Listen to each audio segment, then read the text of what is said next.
Баршаңызға қайырлы күн. Сіздермен американдық булочки синнабонның құрамымен бөлісемін. Видеода көріп тұрғандарыңыздай, синнабоны өте жұп-жұмсақ әрі үлпілдеп, сондай керемет болып шыққан. Алдымен синнабонның қамырын дайындайтын боламыз. Ол үшін бізге жылы сүт және де ұн, 2 жұмыртқа, сары май, қант керек. Ең алдымен жылы сүтке ашытқыны саламыз және оның үстіне аздап тұз сеуіп араластырамыз да ашытқының бетін ашытқы көтерілгенге дейін пищевой пленкамен жабамыз.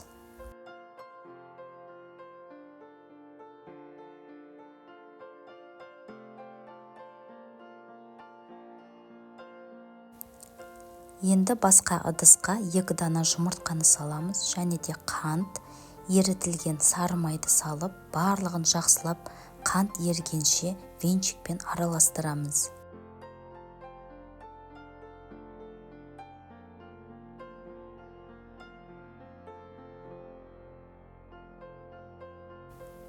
Келесі ашытқы қосылған сүтті жаңағы пищевой пленкасын бетінен алып тастаймыз және де венчикпен араластырамыз және де бағанағы дайындап алған жұмыртқалы консистенцияны жаңағы жылы сүтке құйып жақсылап венчикпен араластырамыз. Енді дайын болған консистенцияның үстіне осылай видеодағыдай сито арқылы ұнды саламыз. Сито арқылы салсақ, біздің синнабоны өте үлпілдеп, көтеріліп жақсы болып піседі. Енді осы қамырды жұп-жұмсақ қамыр илеуіміз керек.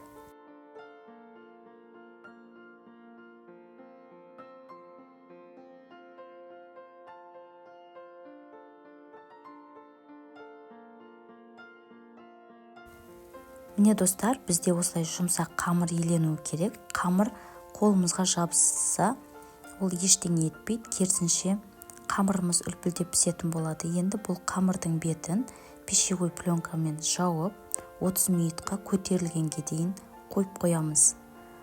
Қамырды жылы жерге қойғандарыңыз абзал. Міне достар, біздің қамырымыз дайын. Өздеріңіз көріп тұрғандарыңыздай қамырымыз 2-3 есе көтерілді, әрі жұп-жұмсақ болып тұр. Енді дайын болған қамырды осылай ыдыстан босатып және де ұн сеуіп жұмсақтау ғып илейтін боламыз. Енді дайын болған қамырды жаямыз. Қамырдың қалыңдығы 5 мм болуы керек. Қамыр жайып жатқанда, егер қамырыңыз жабыса беретін болса, видеодағыдай ұн сеуіп және де 4 бұрыштау қылып жайғанымыз дұрыс.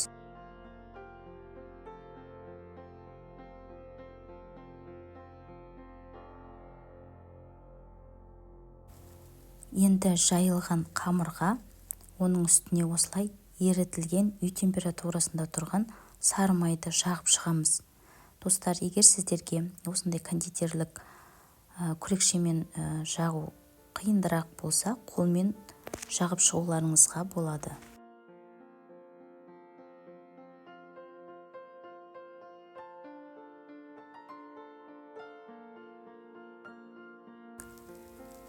Келесі осылай қанттың үстіне корицаны қосамыз және де оны жақсылап қасықпен араластырамыз. Жақсылап араластырып алған соң, қамырдың үстіне осылай қасықпен сеуіп шығатын боламыз.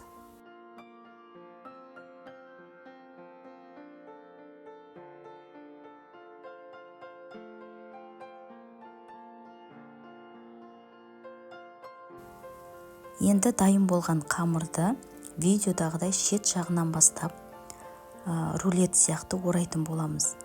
Ораған кезде өте нығыз ғып орамаңыздар, өйткені булочкиміз бірнеше есе көтеріледі, сонда ол бас жағы шошайып қалуы мүмкін. Сондықтан да бостау орағандарыңыз дұрыс.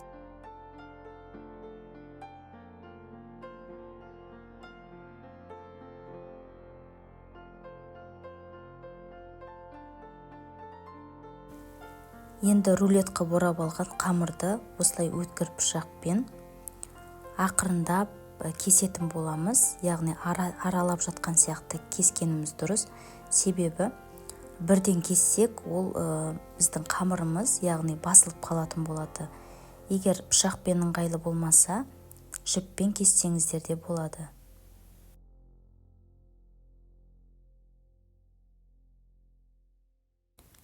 Келесі дөңгелектеніп кесілген қамырдың астыңғы бөлігіне осылай құрғақ ұнды сеуіп, пергамент қағазына орналастырамыз.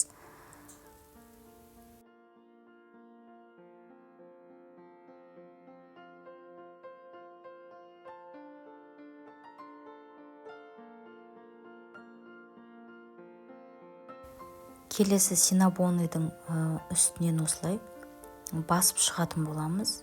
Және де оның бетін осындай бір орамалмен жауып 30 минутқа көтерілгенше қойып қоямыз.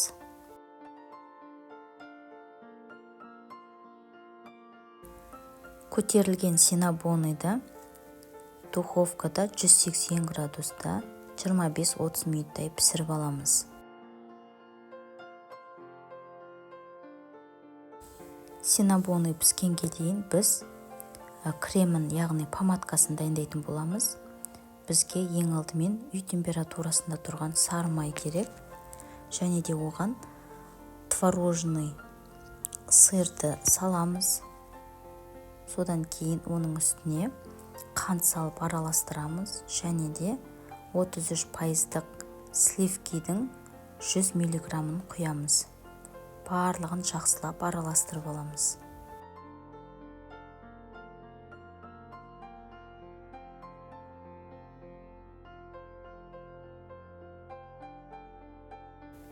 Міне достар, біздің синабоны дайын болды. Қазір суығанын күтеміз. Суыған соң оның бетіне жаңағы дайындап алған кремді, помадканы жағып шығатын боламыз.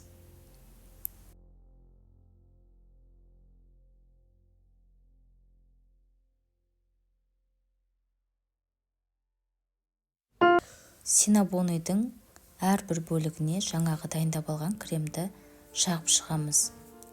Сіздер өз қалауларыңызша басқа да кремді қолдансаңыздар болады.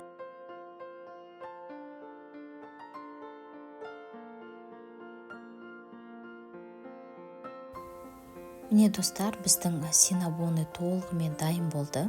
Дәмі деген өте керемет.